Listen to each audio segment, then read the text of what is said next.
Assalamu alaikum wa rahmatullahi wa barakatuh. I hope everyone getting well by the grace of Almighty Allah. Good morning, good afternoon, and good evening. A wonderful day, all of you.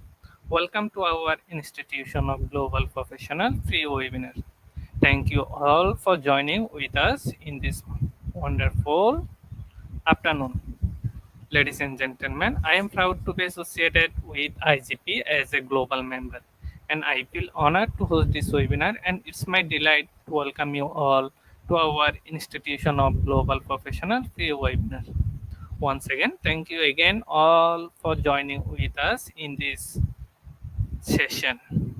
Dear participants, before we have completed our 732 webinar successfully, today I will be presenting webinar number 732, and the topic is Educational Strategies Planning and Quality Management. Today we have a lovely speaker from Philistine. Today our speaker name is Dr. Samia Ismail Shai. She is executive manager in Ministry of Education and Higher Education from Philistine. Before studying the program, I reminds you again, don't forget to share, take comments, and mention your friends in the comment box, because your attachment encourages us to do better and best service to our lovely audience. Our mission is to empower our youth, so stay with us by your support. Let's we welcome our speaker to the screen. Hello, Hello, ma'am. hello everybody. Hello, thank you very much. Thank you, ma'am. Um, in fact, I'm so pleased to meet you here for my first lecture, and I'd like to thank IGP Institute of Global Professionals for giving me the chance to give this lecture about strategic management and uh, total quality management, inshallah. Thank Thank you, you. ma'am. Ma'am, share your screen, please. Okay.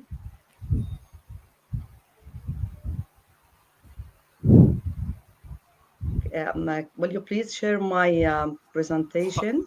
Yes, ma'am. Okay.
Ma'am, share your PowerPoint presentation, please.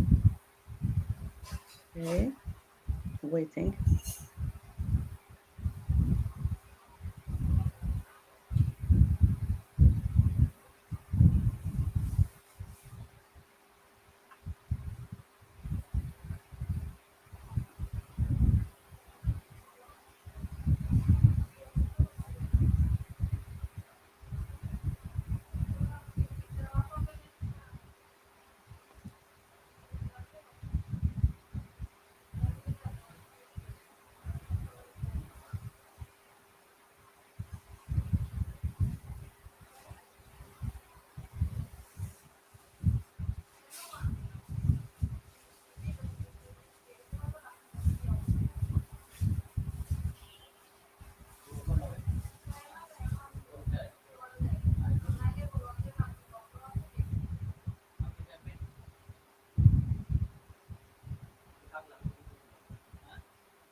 Is there a problem with you?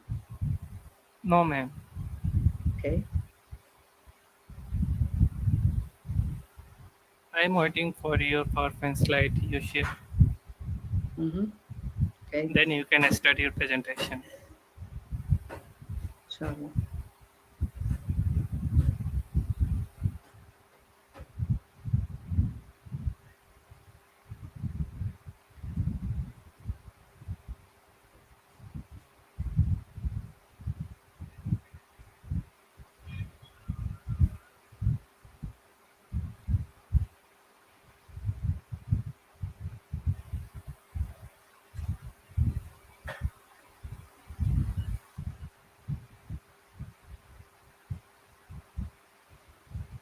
Can I help you to share the screen?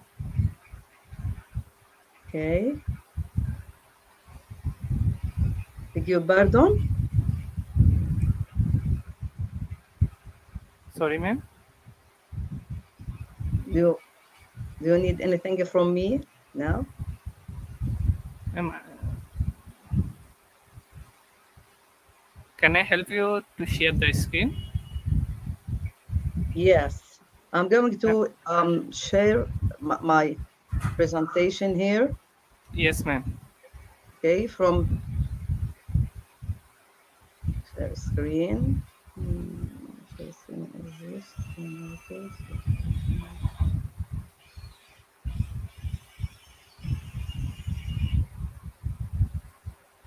Is it clear? Can you No, see ma'am. the? No, ma'am. I can't see anything. You can't see anything.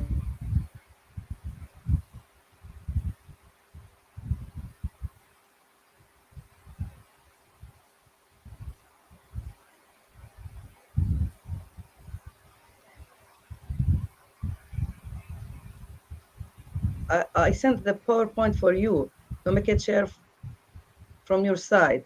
Can you do that for me? No, ma'am. Ma'am, you can take the presentation without slide. No problem. You can start your presentation now. I can start.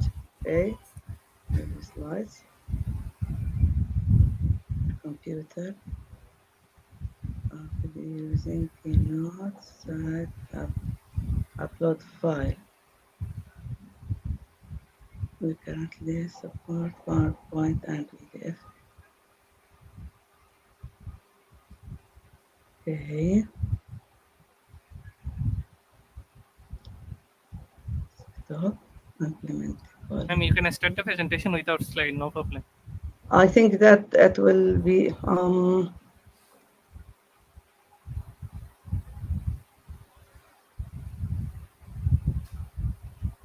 can I begin?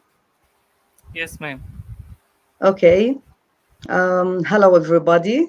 Good morning, good afternoon, good evening from all over the world. I'm Dr. Samia Ismail Skek, an executive manager in the Palestinian Ministry of Education and Higher Education. I'm proud to be one of IGP's team for giving my first lecture about educational strategic management planning and quality management.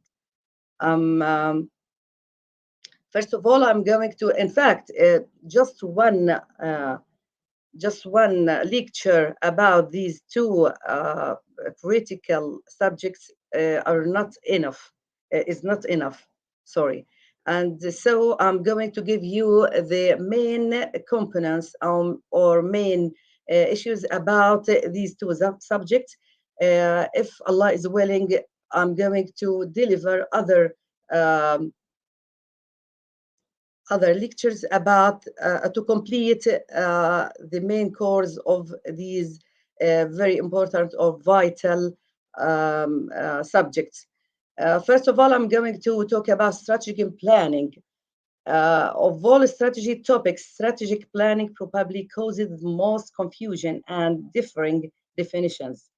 Much of the confuses or of the confusion stems from a lack of defining the type and level of planning. So let's go that out of the way first before delving into the how of structuring a planning. What is strategic planning? First of all, we are going to define strategic planning. It is a process in which an organization's leaders define their vision for the future and identify their organization's goals and objectives. The process includes establishing the sequence in which those goals should be realized so that the organization can reach its stated vision. In fact, in the stable countries, they are accustomed or they are used to put the vision first because they have stable manners. But in a country like Palestine, they will never put the vision in the first, but it will be put in the end because we are not stable in our country. Um, Strategic planning typically represents mid to long term goals with a lifespan of 3 to 5 years, though it can go longer, maybe from 10 years to 15 years. This is different than business planning, which typically focuses on short term tactical goals such as how a budget is divided up. The time covered by a business plan can range from several months to several years. Strategy is simply the goals you choose and actions plan you can take or you take to achieve those goals. Strategic planning is the process by which you create the goals and actions over a defined period. The product of strategic planning is a strategic plan. It is often reflected in a plan, document, or other media. These plans can be easily shared, understood, and followed by various people, including employees, customers, business partners, and investors. Organizations conduct strategic planning periodically to consider the effect of changing business, industry, legal, and regulatory conditions. A strategic plan may be updated and revised at the time to reflect any strategic changes. That's to say that each plan is going to be reviewed and revised while making the action plan to be sure that everything is all right and to reflect any strategic changes. Um, why is strategic planning important? In fact, strategic planning is very important, and in business, they need direction and organizational goals to work toward. Strategic planning efforts that type of guidance. Essentially, a strategic plan is a roadmap to get the business goals. To achieve our goals, we should have a roadmap, and the strategic planning helps us to find this or to achieve these goals. Without such guidance, there is no way to tell whether a business is on track to reach its goals. Here in this shape, we are going to look for some components of the strategic planning. We are going to look out here. We have our mission. We should have a mission for our institution or for our establishment or for our school. Then we should have our goals. We should specify our goals. Then this mission should be impact and the leadership should cooperate to each other. We are looking for sustainability. And here, from the impact, we should clarify who we send and who we serve, and the social impact we intended to make. Then strengthen, then infuse, mobilize, prioritize, and optimize. And we're going to explain these um, components, inshallah, in the next slides. Components of strategic planning. First of all, we are going to talk about mission. Every institution should have its own mission. Strategic planning starts with a mission that offers a company or a school or an institution a sense of purpose and direction. The organization's mission statement describes who it is, what it does, and where it wants to go. Missions are typically broad but actionable. For example, a business in the education industry might seek to be a leader in online virtual educational tools and services. Number two, from the components is the goals. First of all, the mission, then the goals. Strategic planning involves selecting goals. Most planning uses SMART goals, specific, measurable, achievable, realistic, and time bound, or other objectively measurable goals. Measurable goals are important because they enable business leaders to determine how well the business is performing against goals and the overall mission. Goal setting for the fictitious educational business might include releasing the first version of a virtual classroom platform within 2 years or increasing sales of an existing tool by 30-100% in the next year. The third, the third component of a strategic planning is alignment with short-term goals. Strategic planning relates directly to short-term tactical business planning and can help business leaders with everyday decision making that better aligns with business strategy. For the fictitious educational business, leaders might choose to make strategic investments in communication and collaboration technologies, such as virtual classroom software and services, but decline opportunities to establish physical classroom facilities. Here we can see also the components of strategic plan. All components are interrelated, all influence each other.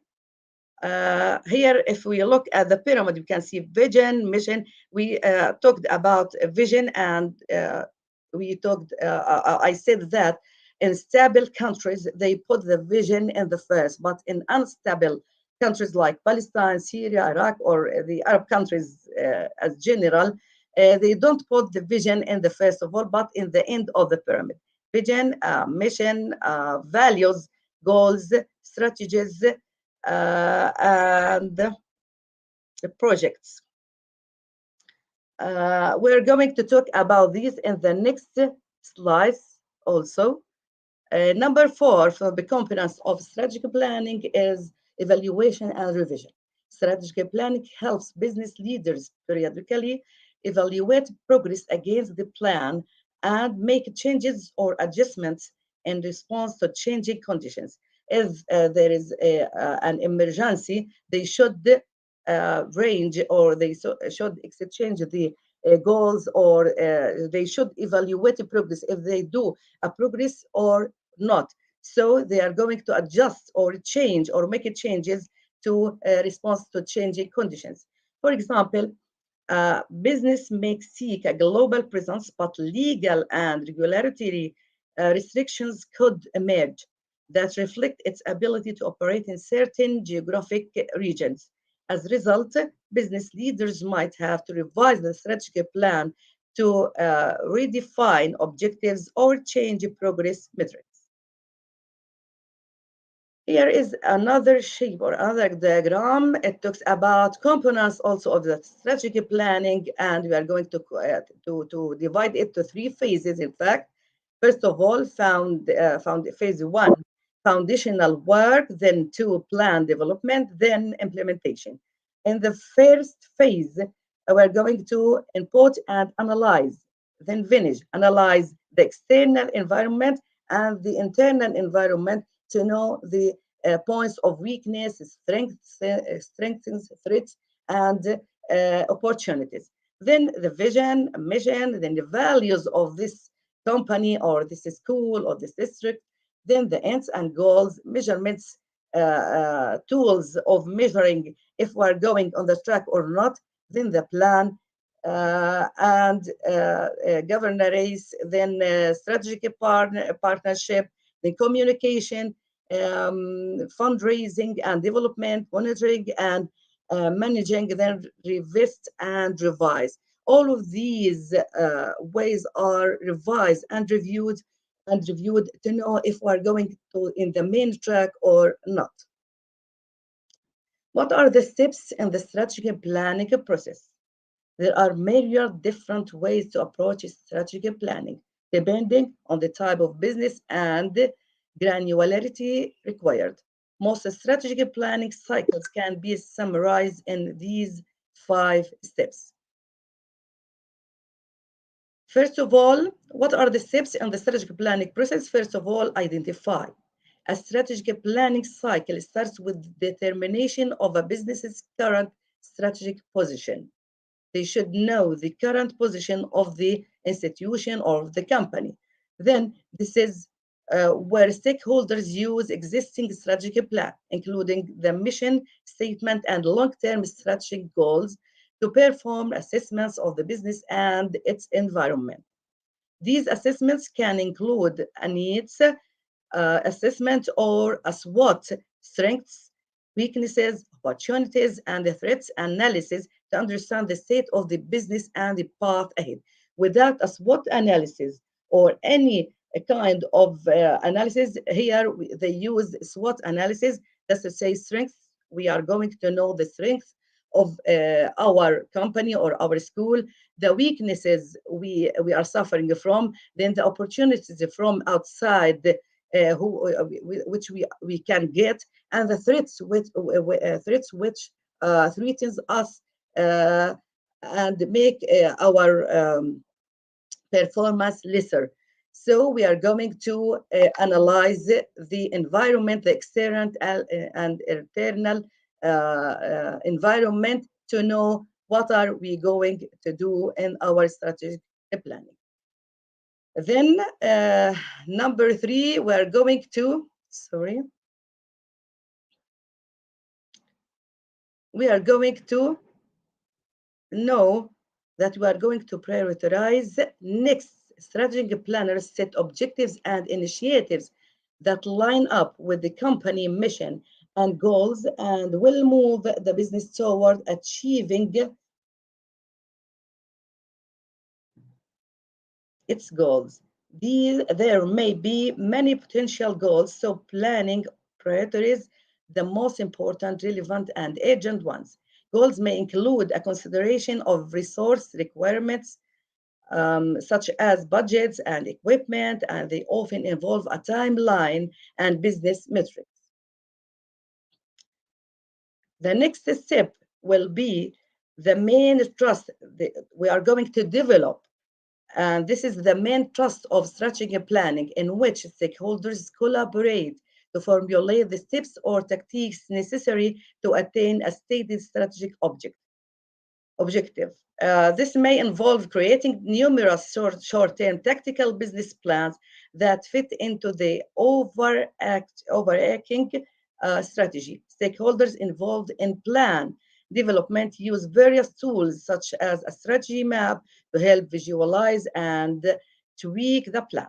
Developing the plan may involve cost and opportunity trade-offs that reflect business priorities.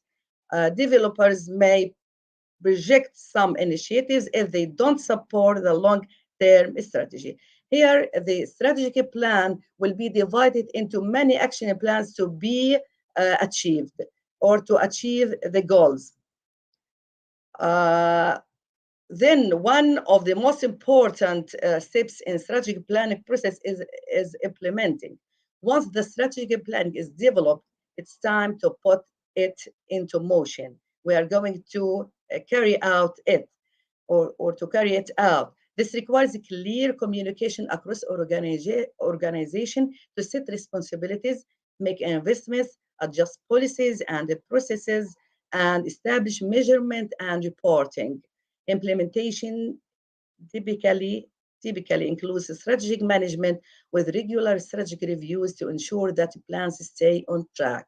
We are going to implement, but in the same time, we are going to review to carry out it, but we are going to review each step or each plan to know that we are going on track or we are on the right track.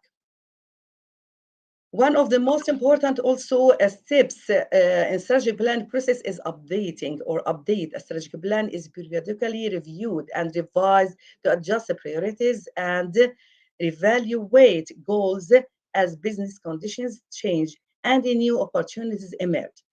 Quick reviews of metrics can happen quarterly, and adjustments to the strategic plan can occur annually. We can revise quarterly of the year, or it can occur annually each year, or in each 4 months, for example. Stakeholders may use balance scorecards and other tools to assess performance against goals. In this shape, we're going to look at the main components of strategic plan process. First of all, getting started, we are going to get started. Then environmental scan, we are going to analyze, as we said before, we are going to analyze the external and internal environment to get SWOT analysis to know the threats or the strengths, points of weakness, opportunities, and threats that face our company or our school or our institution. Then we are going to put or to set vision, mission, strategic goals, then objectives, tasks, metrics. We are going to divide or to carry out. After that, we are going to implement and alignment the action plans which we put to achieve our goals and to know that we are on the right track.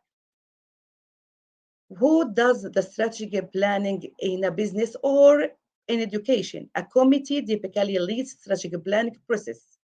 Planning experts recommend the committee include representatives from all areas within the enterprise and work in an open and transparent way where information is documented from start to finish.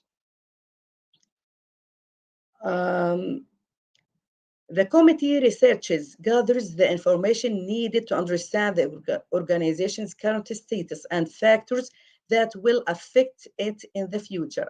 As we said, we are going to analyze the environment, and so the committee here, the committee researchers are going to gather data or information which are needed to understand the organization's current status, to know where are going to go, what are we going to do, who is going to or who are going to imply this or these plans. The committee should solicit input and feedback to validate or challenge its assessment of the information. The committee also committee researchers, in fact, can opt to use one of many methodologies or strategic frameworks that have been developed to guide leaders through this process. These methodologies take the committee through a series of steps that include an analysis or assessment, strategy formulation, and the articulation and communication of the actions needed to move the organization toward its strategic vision. When we talk about the vision, we said that for the third time, I'm going to say that in stable countries, they put the vision first of all, but in our unstable countries like Palestine or the Arab countries in general, we put it in the end because we have lots of wars, because we have Israeli occupation, for example, in Palestine, and so we can't or we couldn't put our vision in the beginning of our strategic planning. Vision means the way we are going to achieve our goals, and we are where we put ourselves to go in the future. This is the vision, in fact. The committee creates benchmarks that will enable the organizations to determine how well it is performing against its goals, and it implements the strategic plan. The planning process should also identify which executives are accountable for ensuring that benchmarking activities take place at planned times and that specific objectives are met. Strategic planning typically solves for three levels of strategy. There are three levels here of strategy. How often should strategic planning be done? How can we do strategic planning? There are no uniform requirements to dictate the frequency of a strategic planning cycle.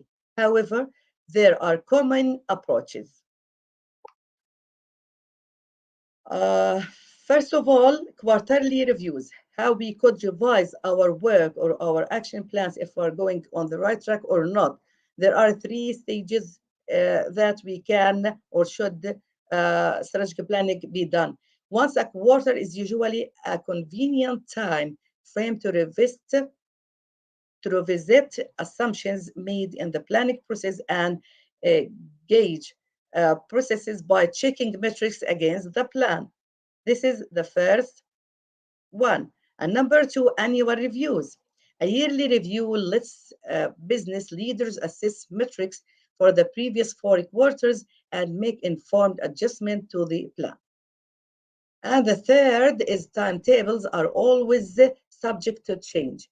Timing should be flexible and tailored to the needs of the company. For example, a startup in a dynamic industry might revisit its strategic plan monthly. A mature business in a well-established industry might opt to revisit the plan less frequently. Business model strategy, organizational and financial strategy, functional strategy. These are the three types of strategy which we talked about previously. A strategic planning process can take many forms. It can be in the form of many forms. In fact, it's not one form or one frame, but it has many forms, such as few hours with the team in a conference room, leadership offsite, leaders thinking through the next year while backpacking for the weekend, very involved and coordinated multi-month process, and strategy consulting a project. These are the forms of strategic planning, the future of strategic planning in education. Uh, the aftermath of the pandemic of corona has left many of us uncertain about what the future holds. An education hybrid of or blended learning that reduces the time students spend on site looks set to remain in place for some time. However, it might change education forever. And this was an emergency for all over the world, not only Palestine or the Arab countries, but also all over the world. We are forced to use blended learning, in fact, because nobody still going to schools. Whatever happens, you don't have to figure out the next normal on your own. Strategic planning and education is at its best when it is inclusive and collaborative. It should be inclusive and collaborative. Engage your wider community of stakeholders and start asking the questions that will shape the next decade in your school or in our school. There are many keys to strategic planning success. In fact, as we have mentioned, engagement and collaboration are both central to strategic planning in education. The good news is that involving the community is easier how than ever before. Technology reduces the time it takes to engage a disparate group of people and improves the quality of their discussions. Our extensive work within the education sector has revealed three best practices that consistently result in better, more effective, and supported plans. Technology reduces the time when we are going to talk with the stakeholders out or to know their ideas or their opinions about the services we introduce for them. Technology makes it easier for us. It lessens time, it lessens efforts. The good news is it will be easier now than ever before, as we said, because technology reduces the time and the efforts when you are going to engage the parents or the stakeholders with you in their opinions, and it is very important to share them in the strategic and planning. Here, if you look there in this shape or in this picture, we are going to know that there are four keys to successful strategic planning. First of all, culture, communication, engagement, and innovation. And here he gives, in this picture, he gives 40, 100% for innovation and the new ideas, then 25, 25, 100% for engagement, to engage all the stakeholders, parents, and the society, and for example, the cultural establishments and institutions, and then communication with 20, 100%. It takes the importance of just a 20, 100%, and culture. And here we are going to talk about the culture of the institution. We are going to talk about it in the next slides, and it took 1,500% of importance, in fact. Uh, we are going to talk about keys of strategic planning success in details. Now, first of all, get everyone on the same page. Let everyone with you, from the stakeholders, from the managers, from the leaders, from all these people you are dealing with inside the school, outside the school, know what are you doing? What are you doing? Different understandings of what strategy involves can hinder even the best plans. So the first step in creating a successful strategic plan is getting everyone involved to agree on one strategic model planning. Everyone should be involved to agree on just one model. We are not going to look for more than one model in one institution, but just in one model. And so we're going to explore the models we outlined above to create our own, then develop terms of reference document to help align all our key stakeholders. Pro tip, go a step beyond simply sharing the strategic approach and terms of reference by engaging stakeholders in real time. Anonymized discussions to ensure everyone understands the plan and is on board with it. As we said, we should engage the whole stakeholders in our strategic planning. They should share us their opinions, their values, their thoughts, their insights about what are they like to see our company or our school in the future.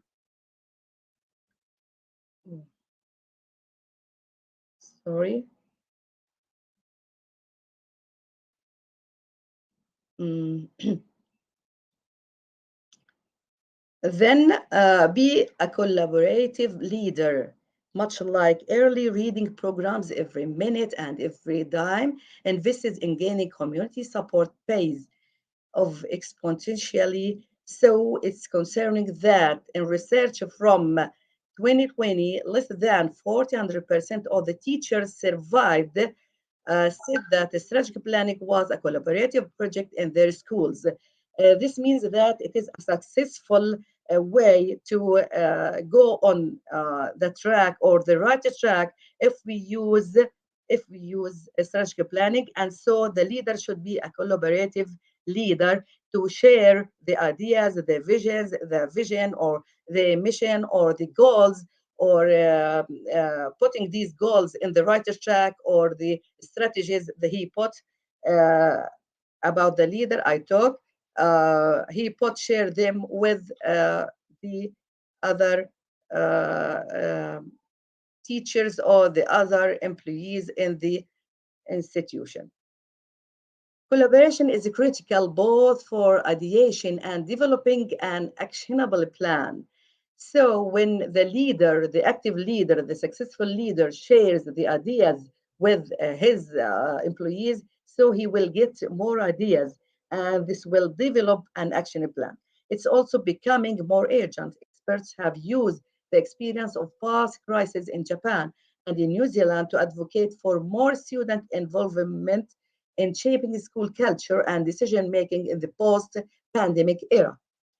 And we saw that in Japan, they succeeded in building up Japan in less than 100 years after Hiroshima and Nagasaki bombs. They make the case the case that collaborative decision making particularly helps disadvantaged groups. And as homeschooling has widened the opportunity gap, this will be an increasing focus for many educational leaders. Then commit to becoming a collaborative leader and put a plan in place to ensure you can achieve that goal. That may include implementing technology that can support scaled real time discussions safely and inclusively for students, teachers, and other stakeholder groups. Not sure where to begin? We gathered a selection of the exchanges that education leaders have used in the past year, along with learnings from previous times of crisis and uncertainty to help give your text or next strategic planning cycle the strongest start possible. We are going to review or to let all our stakeholders know what are we going, who will do or implement or apply the uh, the action plans. We're going to review, we're going to share their ideas, we are going to get more ideas to uh, to change the false tracks into the right ones. Then we're going to engage our community early and often. Understanding your community's preferences is invaluable. School districts that engage early in the planning process have a much greater chance of building a successful and community supported plan.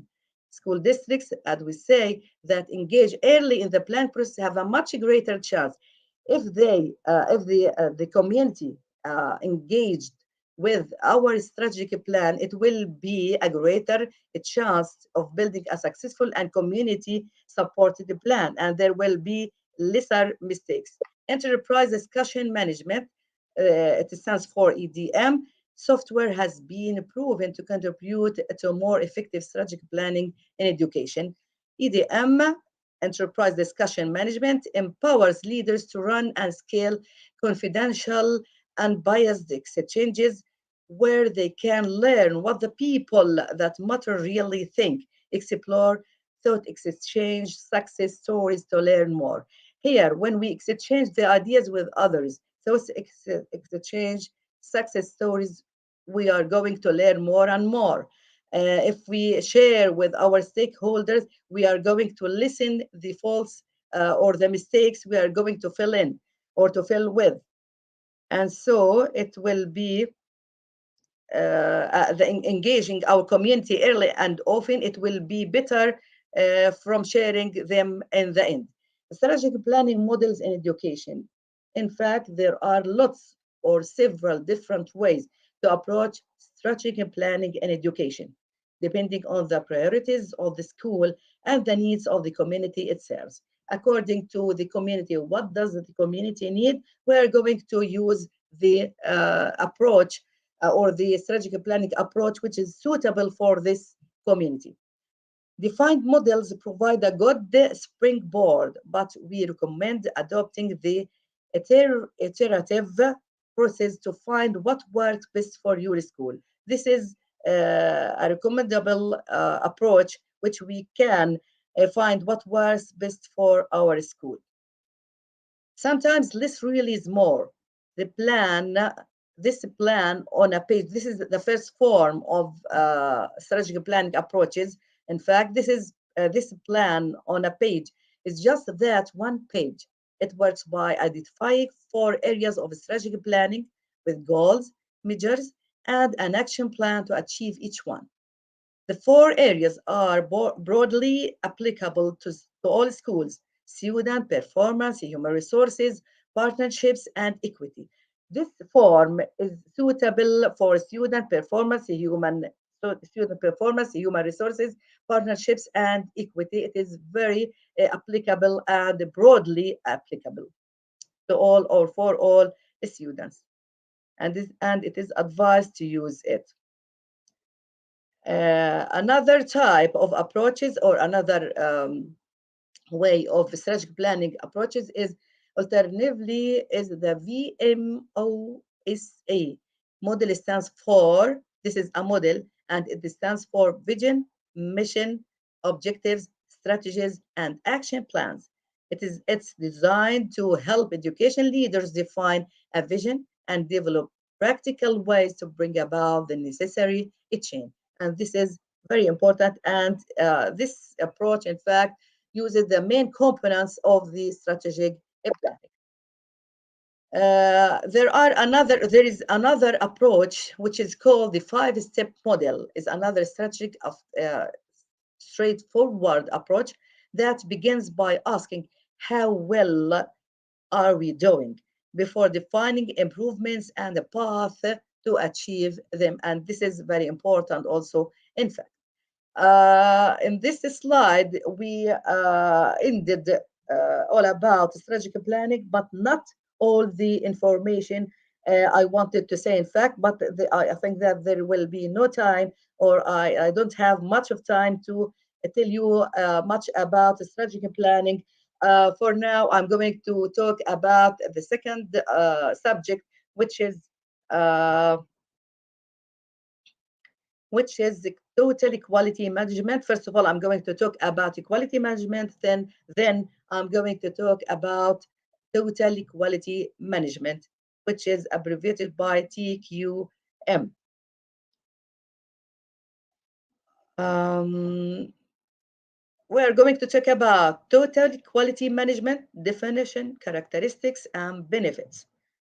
There are different definitions, in fact, for total equality management, such as strategic planning, as we talked before. But here it has so many definitions. First of all, total equality management is a management approach that was instigated in the 1950s and has gradually become popular since the early 1980s. The term equality is at the core of this philosophy. While defining total equality, management scholars took the opportunity to present their perceptions regarding this term in numerous ways. As a result, a good number of definitions appear before us with different connotations, and we are going to know some of these definitions. Uh, if we want to define quality management, we say that it is a methodical way of ensuring that organized activities happen the way they are planned. This is the first definition. Another definition, it is our quality management is a methodical way of ensuring that organized happen the way we planned, and this appropriate approach to confirm the quality into the product, service, and design the process, and then to continually improve it. Total equality management is a plan, a systematic approach to ensure equality and continuous improvement. This is a systematic approach to ensure equality and continuous improvement for our institution or our school. Uh, Deming is one of the leaders of total equality management, and he describes total equality management as a never-ending cycle of progress in the system of production, so the change into gaining better performance and equality standards for the product. Young, another leader, perceives total equality management as a set of practices that focuses on the systematic improvements satisfying the customers. Here, in this approach in total equality management, the main focus is on the stakeholders or on the customer's needs and decreasing rework. Uh, Total equality management is a system and set of practices which are aimed at relentless quality improvement and better business performance. All of these definitions lead us to equality in the services we are going to introduce or to offer for people or stakeholders. According to Witcher, this is another leader, total equality management is the combination of three terms. They are three terms. T stands for total, and it means that one is involved, including customer and suppliers. Then in T, in the letter T, which is abbreviated from the word or an abbreviation for the word total, which means that one is involved, including customer and suppliers. Customer and supplier, all of them should be involved in the process. Equality, then the second letter is the Q, and it means equality, indicating that customer needs are met exactly. And management, this is the third one. Now we are going to the customer needs many things and many quality things, and we are going to make sure that the customer needs are met exactly. What he needs exactly, we're going to offer for him. And then management, which indicates that senior executives are committed. Another leader, Auckland, expresses total equality management as an approach involving the whole organization for understanding each activity of each individual at each management layer. Here, all the whole staff, the whole employees, the employers, the society should know everything about the organization, about our plan, about we are going to put them in the track for understanding each activity of each individual at each management layer. In each management layer, we are going to have so many leaders, so many executive managers, so many employees and employers. Each one of them should have or should be involved for the activities we are going to do to get or to be on the right track. Also, total equality management strives to integrate all organizational functions, marketing, finance, design, engineering, and production, customer services, etc., to focus on meeting customer needs and organizational objectives. Eskring considers another leader considers total equality management as a strategic action that focuses on managing the total organization to provide products or services that fulfill their customer requirements by utilizing all resources. We are going to utilize all the resources we have to achieve our goals, to meet the stakeholders' needs, to meet the stakeholders to meet the employees and the employers' needs. In fact, uh, these are the different definitions of total equality management. It is also a holistic management approach that incorporates all the organizational activities to satisfy customers' needs. We are repeating the same, or we are focusing on the customer needs here and achieving overall organizational objectives as outlined by Kumar et al. This is another leader with others who said that or who ensures that organizational activities should satisfy the customer's needs and should meet his needs and achieving all of the organizational objectives as well.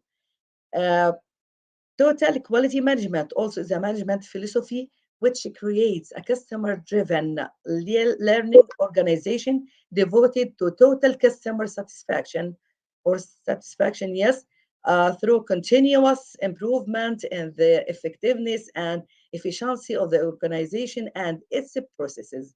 There should be efficiency, there should be effectiveness, there should be satisfaction for the customer. We should meet the needs of this or of these customers. Now we're going to talk about a quality culture, which is very important for any school, for any institution, for any ministry to use while putting their plans to meet the customers' needs. A quality culture is a system of shared values, beliefs, and norms that focuses on delighting customers and continuously improving the quality of products and services. Quality culture can foster the total quality management principles like continuous improvement, open communication, fact-based problem solving and decision making, etc. In addition, academic institutions should adopt a more customer-oriented approach in dealing with their students. Conventional teacher-student relationship is no more value adding to everyone. It is necessary to spread professional management practices in the educational institutions.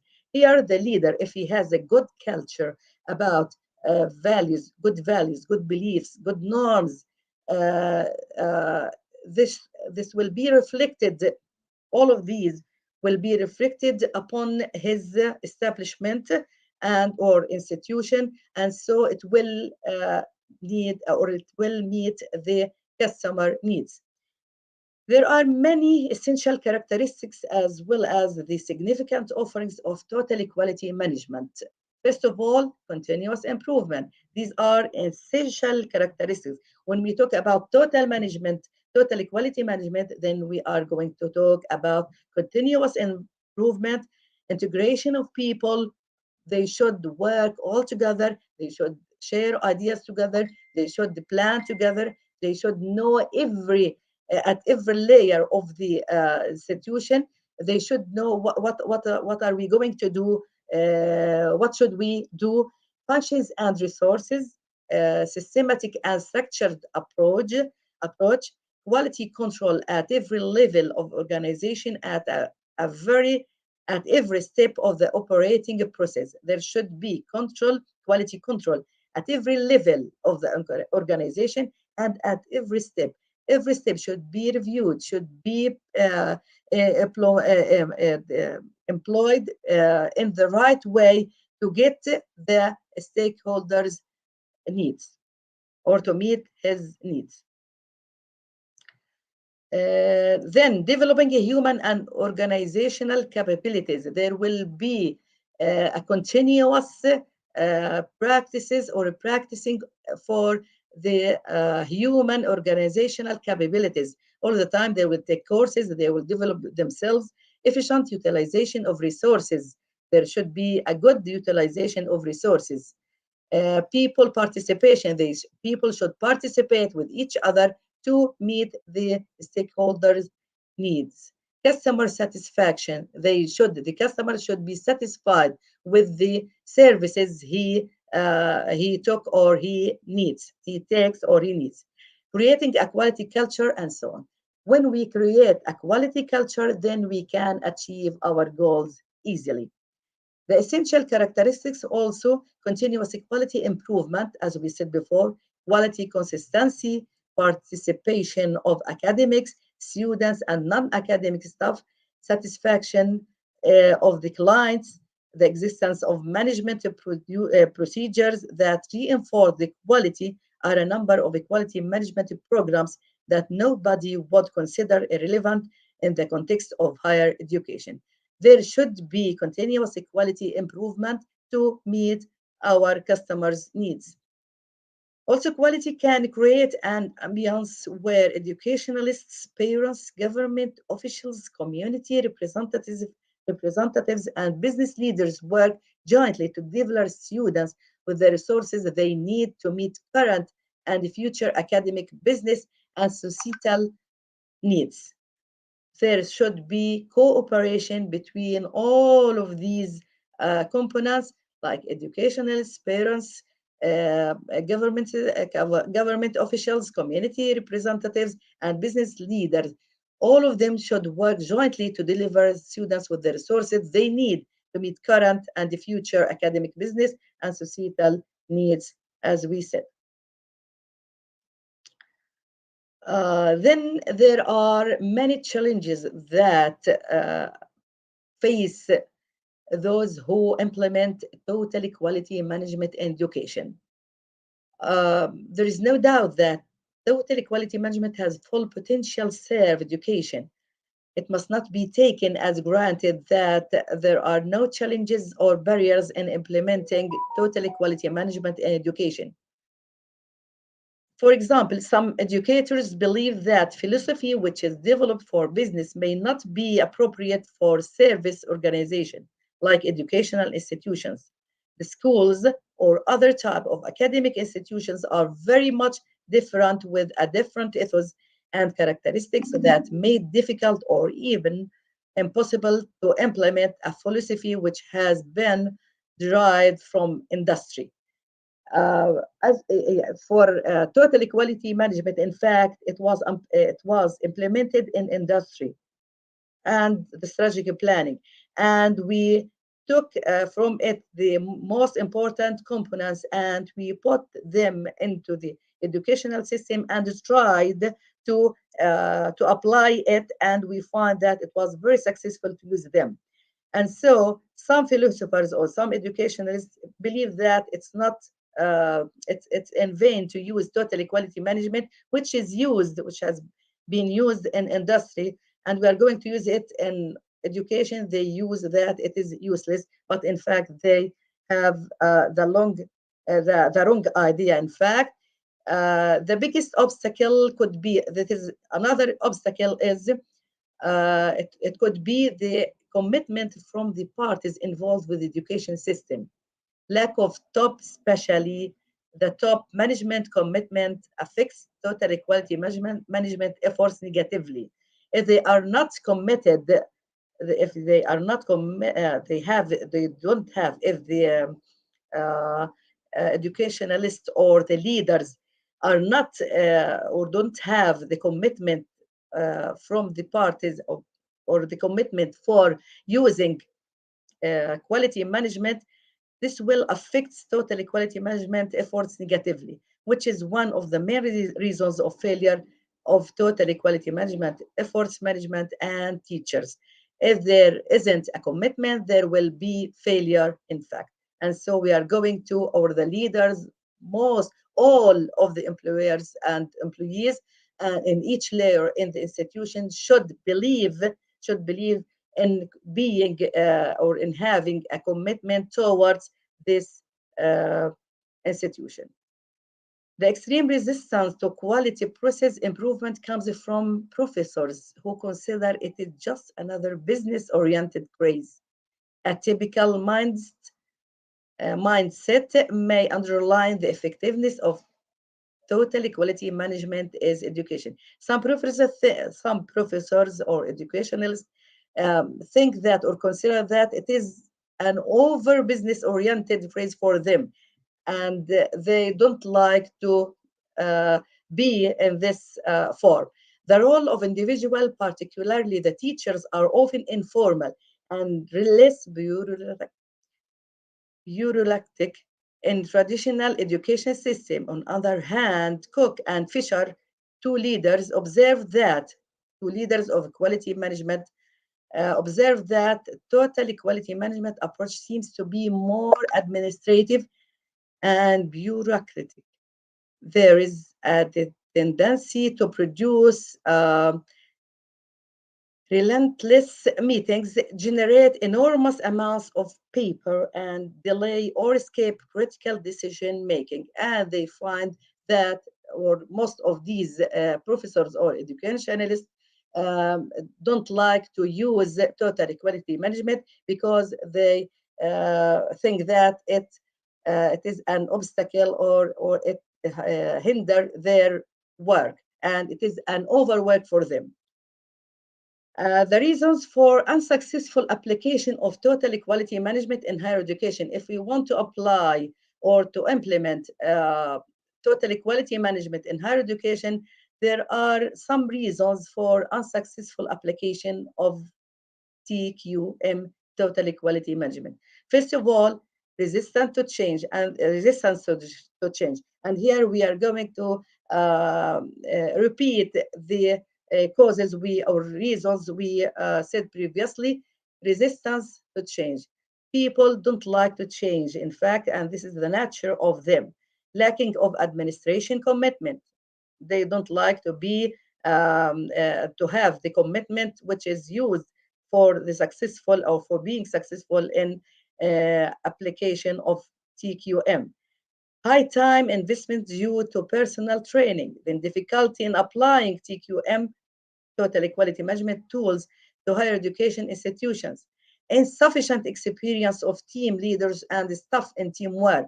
They don't work in a teamwork, and so it will be a great reason for unsuccessful application. The anxieties of higher education institutions have with their own results not being sufficient enough. And this is very important. Another reasons like lost in focus, that's to say, total equality management tends to put more emphasizes on non-academic activities. That's to say, or for example, bill collection, check writing, admissions and applications, and physical plant inventory, rather than core academic activities. That's to say, or for example, curriculum development, teaching and learning style, tuition fees, student welfare, and etc.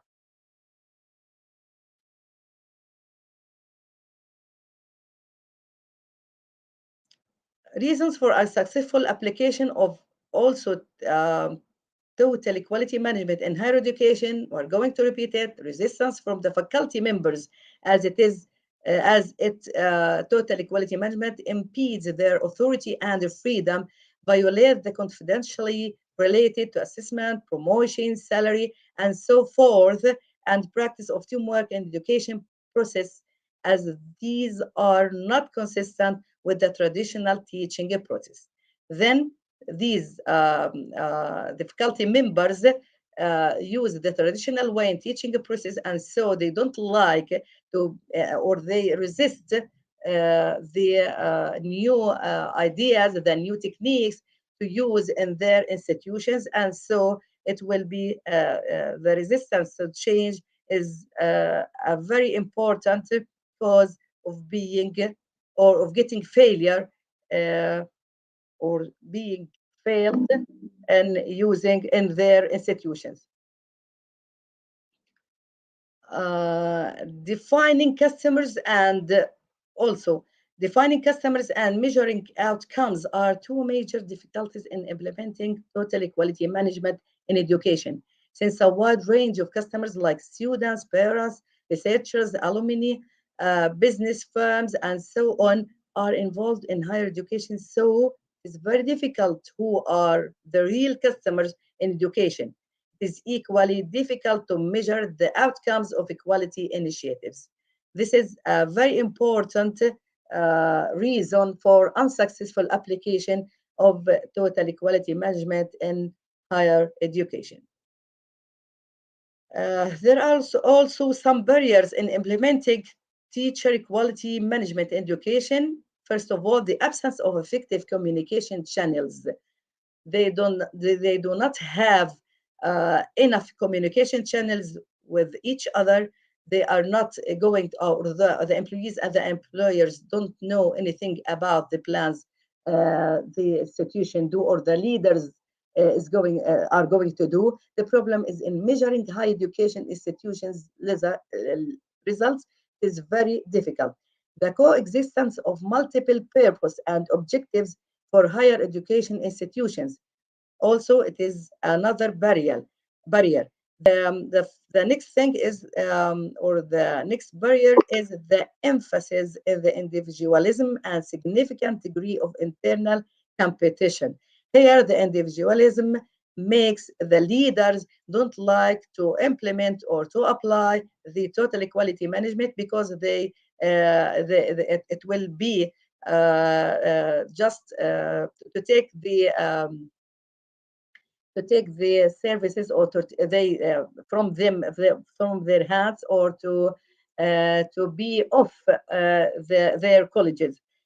The bureaucratic decision-making process to be self-oriented in giving decision making. It is and the lack of a strong leadership highly committed to the idea and principles at once to apply and capable of involving all the institutions members. This is another barrier in which face the applyment or implementing the total equality management.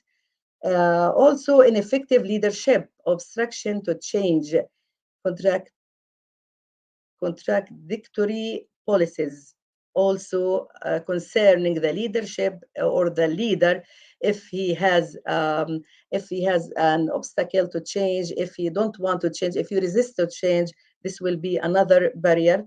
Inappropriate organizational structure and poor management of the change process are other shortcomings in implementing total quality management. Then lack of commitment, as we said before, by the management and some workforce, schools organizational culture. If we don't have a good culture, we it will be a very barrier or very harmful barrier for our institution. Then poor documentation. If you don't document our work with sheets, with videos, um, with many researches, it will be considered as poor documentation, and we are going to be failed. And inadequate training of the staff. If the staff doesn't have, or if the staff, yes, doesn't have, or the members of the staff don't have enough training for the process of total equality management, it will be a big barrier or a harmful barrier. Then an effective communication. If there is communication, if there isn't an enough communication between the layers of the jobs in the institution, it will be a great barrier that will be very harmful for the institution. Now, to make total equality management successful, what could we do? First of all, we are going to create a quality culture. That's to say, a shift is needed from traditional management culture to a total equality culture. All the members, all the employees, or those who we are going to deal with the leaders, also with the establishments, should have a total the culture of a total equality culture. According to Deming, the big leader in total equality management, he said that it is total equality management is a management philosophy that requires a radical culture change from traditional management to continuous improvement management style in an organization. There should be continuous improvement, not the traditional management, which lessen this improvement.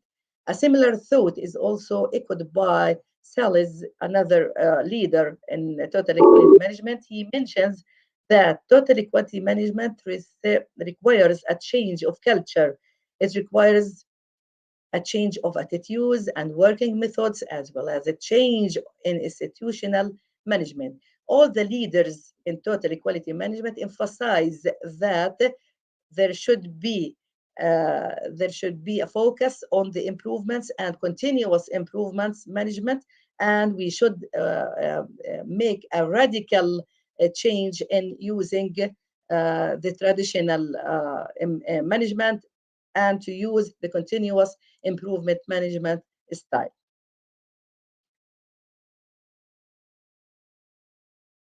To conclude what we said about total equality management, there is a wide range of tools and techniques available in total equality management. Random selection of total equality management tools, techniques, and concepts shall not provide any meaningful benefit. Instead, it is wise to choose those tools and techniques which are consistent with an academic institution. The process toward total equality is a slow and steady process. It needs time. This change can be achieved with patience, cooperation, and assistance. Furthermore, each institution should be a learning organization focusing on the individual development of the learner as well as the empowerment of the staff. This In fact, these things I mentioned, these are the whole things about total equality management and equality management, and it doesn't cover all the concepts about total equality management. I think that it will be a good chance for me, another chance to give you another lecture about other components and other meanings of total equality management or how to use it. There will be, in fact, it needs more than maybe 10 lectures, maybe. Thank you very much for listening. Um, I think that there will be now an exam, a short exam for you. Um,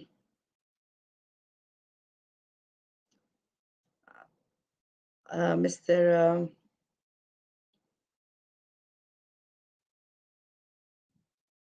The coordinator, where are you? Sir, are you hearing me? There will be an exam now. Okay, there will be an exam now, I think. The first exam.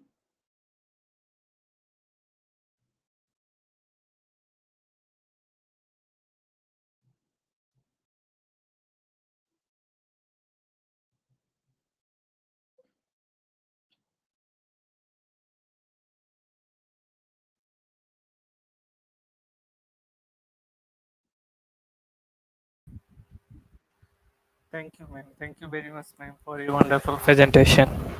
Many thanks for you. And we are now proceed to our Q&A, and after that we move to our now, ma'am, we are proceed to our quiz competition, and after that we move to our Q&A. So you have to stay in the backstage for some times. Okay, ma'am. Okay, I think that there will be an exam now for the guests. Sorry.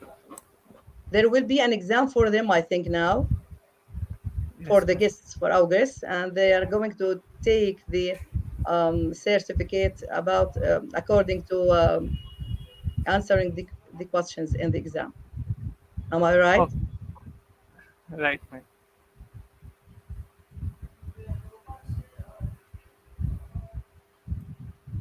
Do you want to leave this platform now or later? Pardon? Do you want to leave this platform now or later?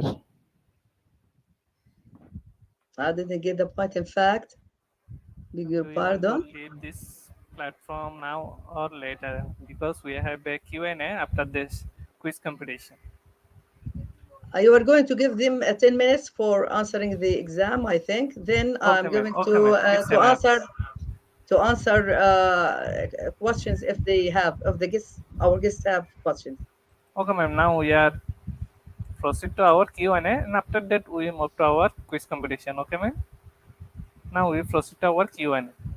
Will you please write in the chat? I didn't get, in fact, I didn't understand you.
Okay, dear participants, it's our Q&A session, and after Q&A, we proceed to our quiz competition. Dear participants, if you have any question related to this topic, you can ask the question in the comment box. Okay.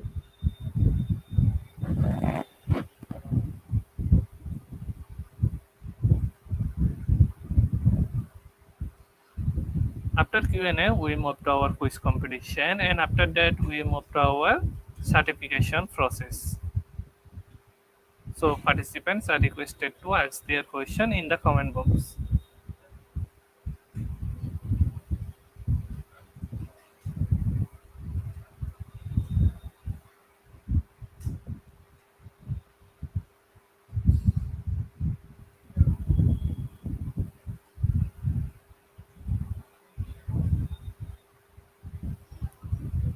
Dear participants, we are still waiting for your question.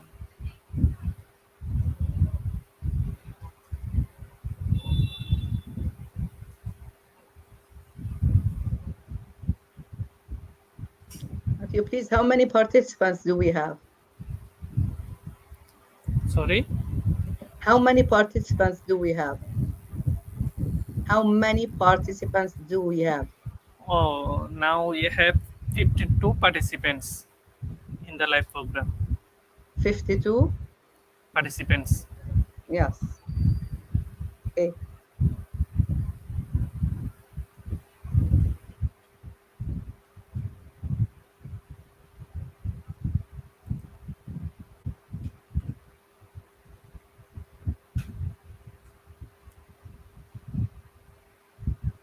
Dear audience, if you have any question related to this topic, you can ask the question in the comment box. We are still waiting for your question.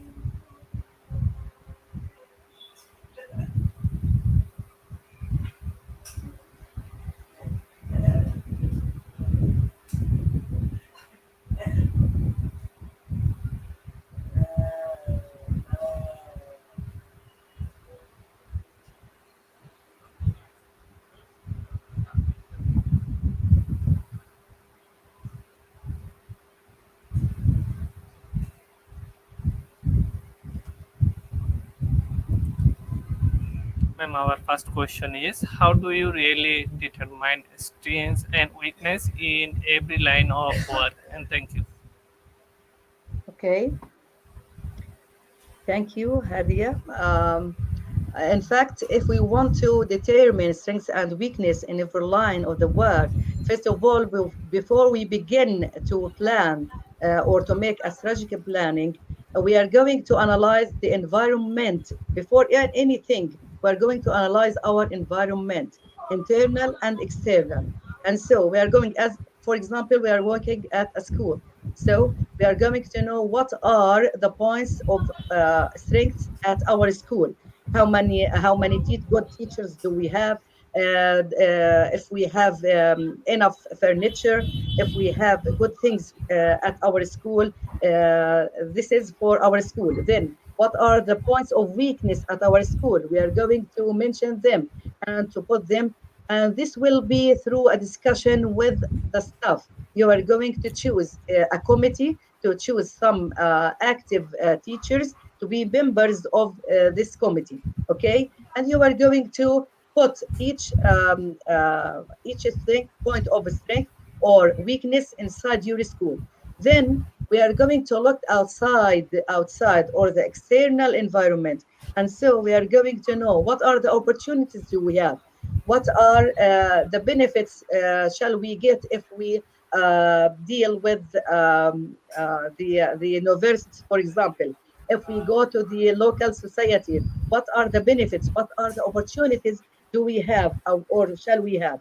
Then we are going to look about the threats or to analyze the threats which will we face while we are planning for our strategic planning.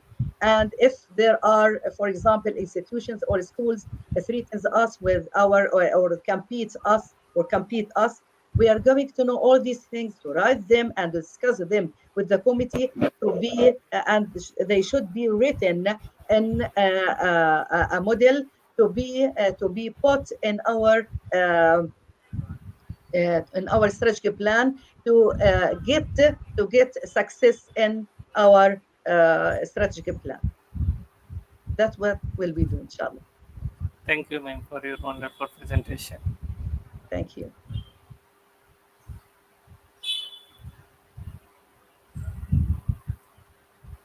Dear participants, if you have any question, you can ask the question in the comment box. And our next question is, how do we deal threats to become strengths or opportunity in an organization? And thank you. Oh, a very good question, an excellent question, in fact. If we want to change the threats into strength, so we have first of all to identify these threats. Okay, then I'm going to strengthen my school by first of all making good relations and communication. There should be, or I should have, you should have, the leader should have a very good communication skills, and so he must communicate with the local society. He must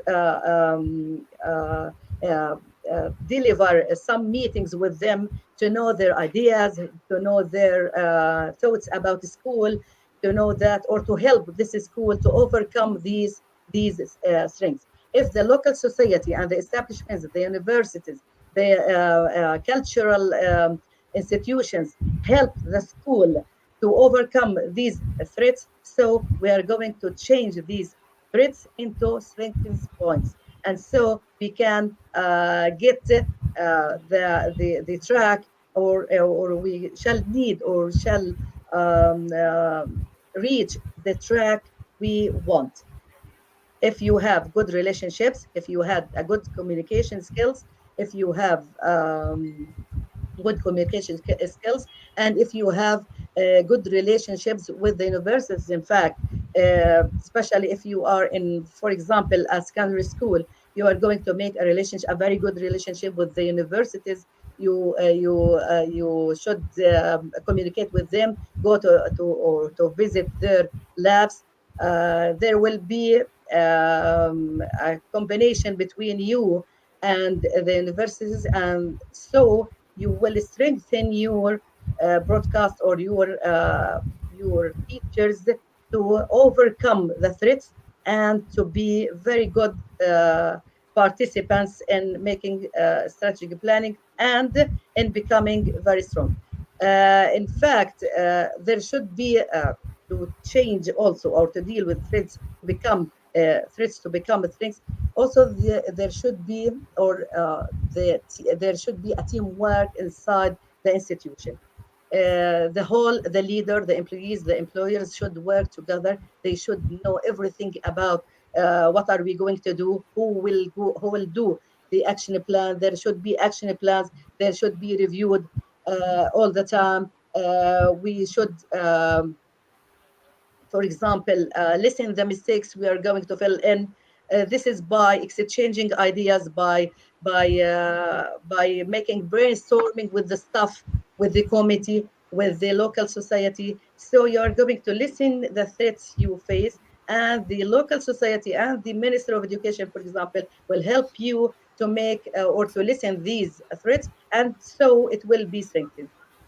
Also, there should be a continuous practice for your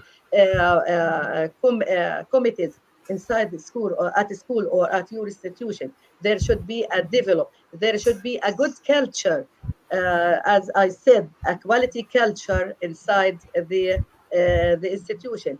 There should be also a flexibility in dealing with others, flexibility to achieve the goals, flexibility to change the plan if there is an emergency, and so on. So we can overcome these threats and change them to strengthening points. Inshallah. Thank you, ma'am. Thank you very much, ma'am, for your wonderful explanation. Ma'am, we have Thank no you. more question. Okay. Thank you, ma'am. Ma'am, what is your last and final words for our audience? Okay.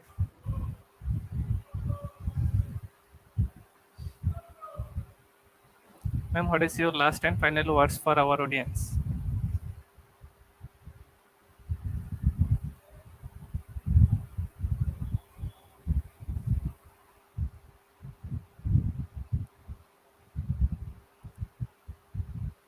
Okay, ma'am, thank you very much. Thank you. Dear participants, now we proceed to our quiz competition session. Today our quiz code is only IGP. The quiz code is IGP. Let's enjoy our quiz video.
Dear participants, it's our quiz session time. You can join this session by slider.com.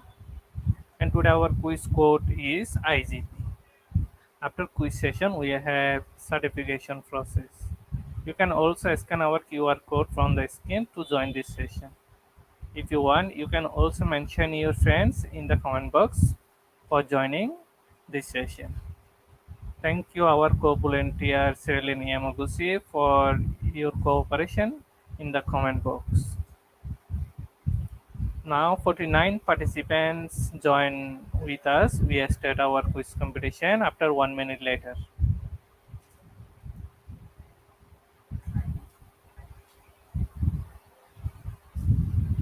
I request everyone to join this session with your capitalized word because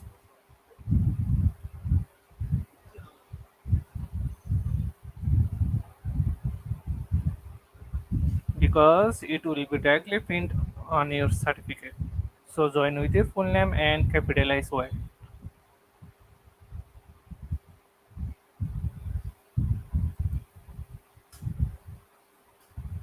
Now 57 participants join with us.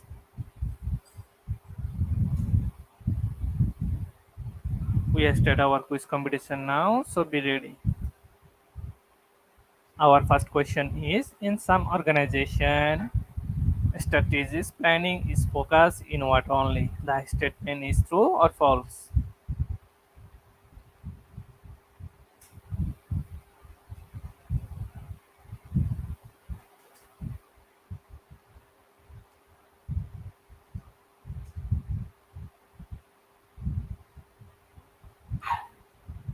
Option number 2, and the statement is false.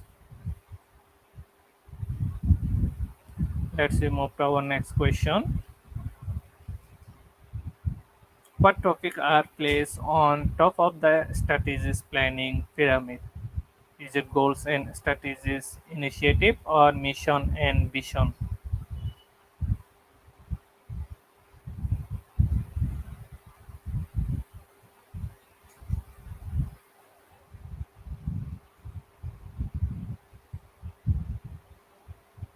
Option number 2, mission and vision is the right answer. Our next question is, What is involved in total quality management? Is it ensuring continual improvement across the entire business or checking the product quality during the production process?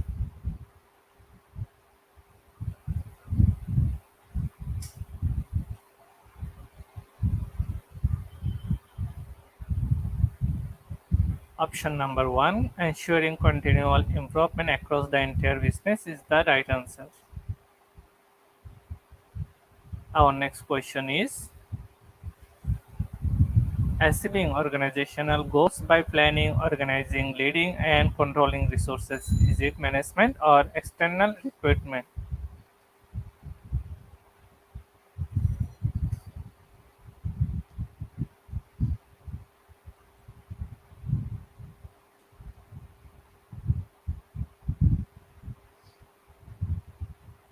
Option number one, management is the right answer. Our next question is, typically information system planning is not tied to overall strategic planning. The statement is true or false.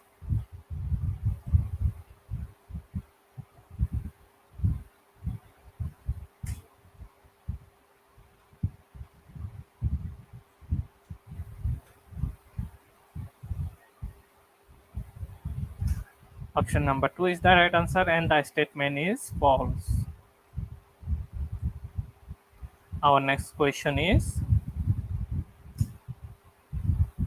health management evaluate using internal strengths, weakness, and opportunities and threats. Is it geographic segmentation or SWOT analysis?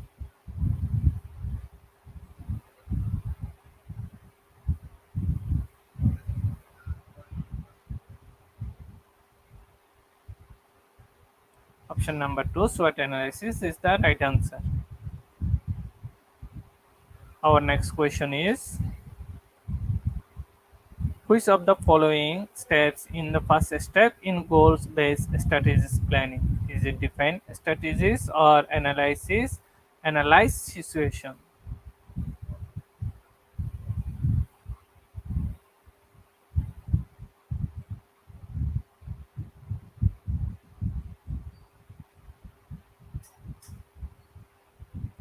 Option number two, analyze situation, is the right answer.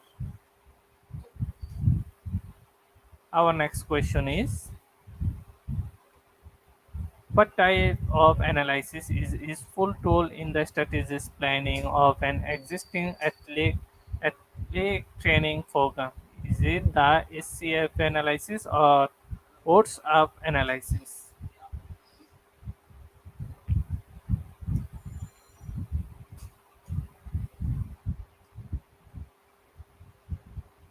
Option number two, the odds up analysis, is the right answer. Our second last question is,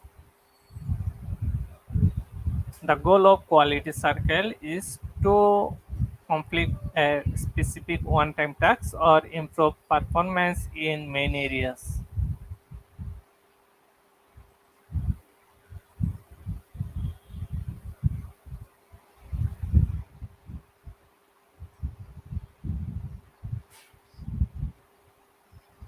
Option number two, improve performance in main areas, is the right answer. Our next question is, strategies plan is also called long-term plan or short-term plan.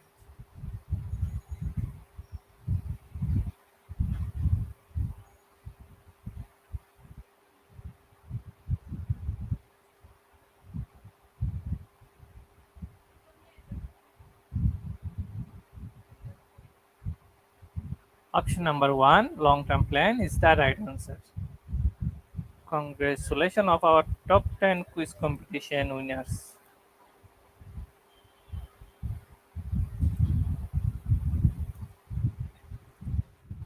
Top 10 quiz competition winners get their quiz certificate after the session from our official Facebook page.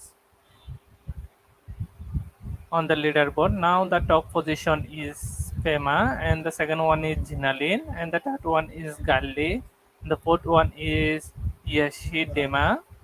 The fifth one is Javier Apprecio, and the sixth one is Ricky Colima, and the seventh one is Cristina Bide Rosario, and the eighth one is Dionatil C. Callis, and the ninth one is Saila, and the last one is Sonam Yangsin. Thank you everyone for participating this session, and top 10 quiz competition winners get their quiz certificate after this session from our official Facebook page. Now we proceed to our Q&A, our certification process. Let's we enjoy this video.